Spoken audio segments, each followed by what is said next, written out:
Nama Dini Widianing Tias. Saya bukanlah seorang aktris, tetapi sayalah Dini yang sebenarnya dalam cerita ini. Perjalanan dimulai.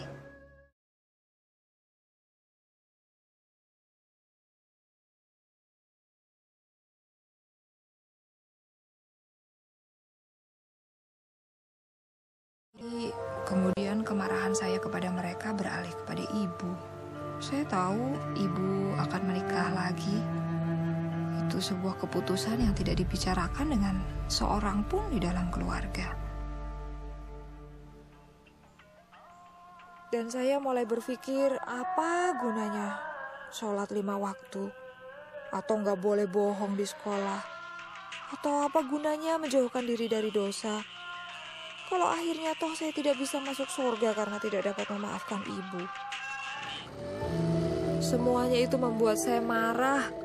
Sampai akhirnya saya berkesimpulan untuk tidak lagi peduli pada agama. Saya tidak peduli dengan sopan santun. Saya hanya ingin bebas. Saya ingin melakukan apa saja yang ingin saya lakukan. Dan saya memutuskan tidak seorang pun dapat menghalangi saya, termasuk agama.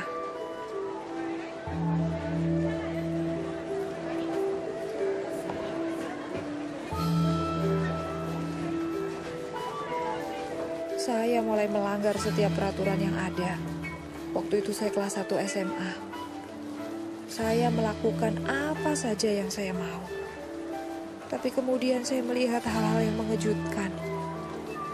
Saya melihat seorang teman saya merangkak begitu rupa di atas lantai. Dia alami pendarahan karena keguguran. Atau teman saya lainnya yang dipenjara karena ia tertangkap basah mencuri. Dan saya mulai bertanya pada diri saya sendiri, apa kehidupan seperti ini yang saya inginkan? Hidup yang saya kepada kehidupan saya. Setelah sekolah, saya mulai menghabiskan waktu dengan membaca buku-buku agama dan mengaji. Saya mulai membaca Al-Quran dengan tulus dan merasakan keinginan yang besar untuk lebih dekat dengan Allah. Saya benar-benar ingin mendapatkan kedamaian.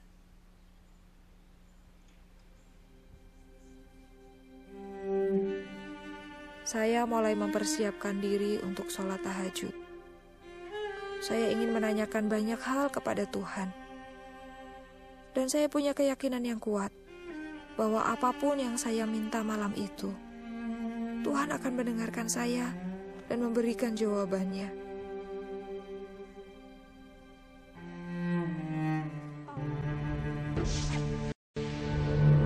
Pada saat itu, cahaya terang tiba-tiba muncul di hadapan saya. Kemudian membentuk sesosok manusia yang memakai jubah putih. Saya tidak dapat melihat dengan jelas wajahnya, tapi kehadirannya entah mengapa memberi saya ketenangan dan keyakinan. Dan tiba-tiba, entah bagaimana saya menyadari bahwa dia adalah Isa. Dan dia berkata, "Ikutlah aku."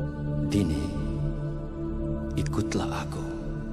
Saya bingung karena saya pikir, Tuhan, saya ini kan orang Islam, bagaimana mungkin saya mengikuti Engkau?